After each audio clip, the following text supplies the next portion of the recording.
سنت یہ ارشاد فرما دیجئے کہ رمضان کا کیا مطلب ہے؟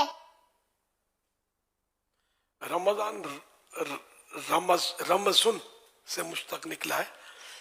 ان دنوں گرمی بہت ہوتی تھی. جن دنوں مہینوں کے نام رکھے گئے نا تو موسم کے اعتبار سے خاص کر وہ رکھے جاتے تھے. تو یہ ان دنوں جب نام رکھا گیا رمضان کا سخت گرمی تھی. تو یہ مطلب وہ فیضان رمضان میں لکھا ہے ڈیٹیل. ہاں رمضان یہ رمضان سے بنا جس کے معنی ہے گرمی سے جلنا.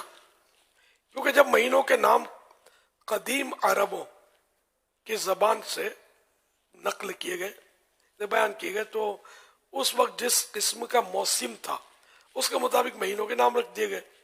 اتفاق سے اس وقت رمضان سخت گرمیوں میں آیا تھا اسی لیے یہ نام رکھ دیا گیا.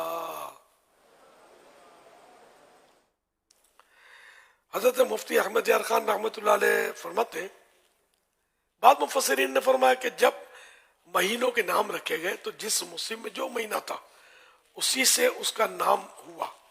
جو مہینہ گرمی میں تھا اسے رمضان کہہ دیا گیا اور جو موسم بہار میں تھا اسے ربیع الاول اور جو سردی میں تھا جب پانی جم رہا تھا اسے جمادی الاولیٰ کہا گیا.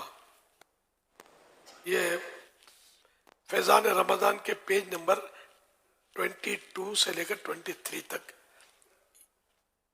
رمضان کے معنی کے تعلق سے لکھا ہوا ہے. صلو علی الحبیب صلی اللہ تعالی علی محمد.